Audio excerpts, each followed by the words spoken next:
Proverbs 22:6 says, "Train a child in the way he should go, and when he is old, he will not turn from it." It is us as parents' responsibility, not the church's responsibility, not the school's responsibility, not another family member's responsibility to raise our children according to God's will. What is that? That is simply going by the instruction that God has given us in our Bibles.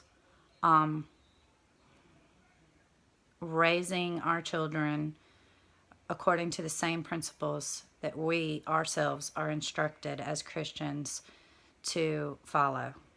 I like to think of it like this. Raising your children up, and then when they're old, they won't depart from it.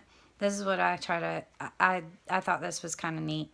Okay, when I was younger, there was a old wooden chair that I really liked, and I always sat in it, and I would carve my name in it. Okay,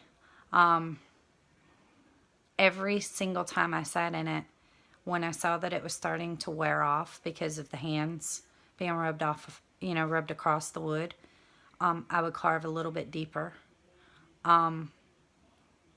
We're supposed to do that to our children. Every day, carve into their life the Word of God. Carve into their life the Word that God has instructed us of how we're supposed to live. Because you know what? The deeper I got with my name, the harder it was for somebody's hand or regular wear on that wood surface. It didn't impact my name and being engraved because I had dug deep into the wood, so it lasted longer. And that's what we're supposed to do, carve, chip away at your children every day. It's not anyone else's responsibility to do this. This is our responsibility. We are the parents. It is not the church's responsibility. It is not the school's responsibility.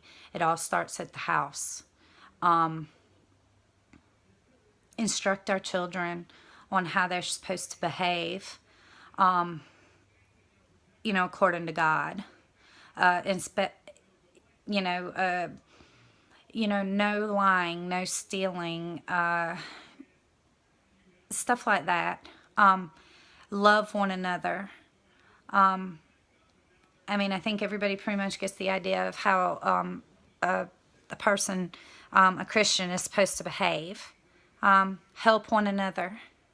Because if we start it at our house with this generation, or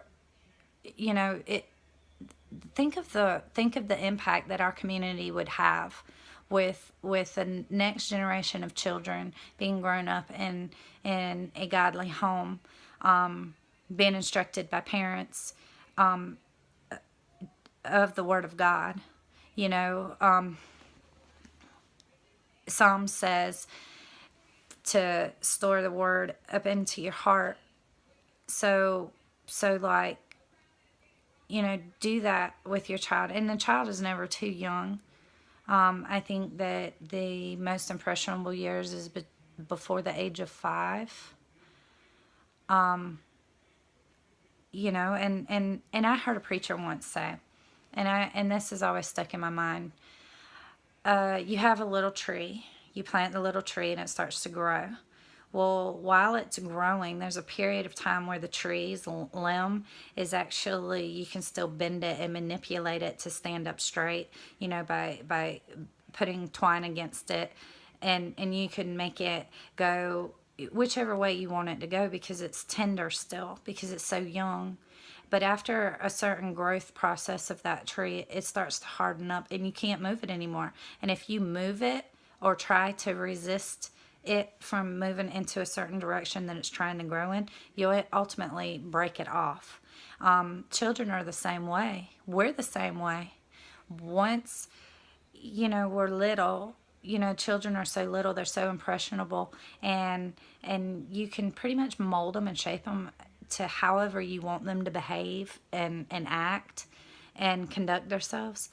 But if you, like, if you have a rebellious child, and you let that child go on and on and on being rebellious, or a child that tells lies, you know, and you let it progress on and on and on, and then you get to the point where the child is almost, let's say, almost a teenager or possibly a teenager, and then you try to correct that child. That child is gonna just completely rebel altogether. I mean, think about it. You know, catch our children when they're young and grow them up in the way that the Lord intends us to do, because it's our responsibility, you know? So think about that. And y'all have a good day.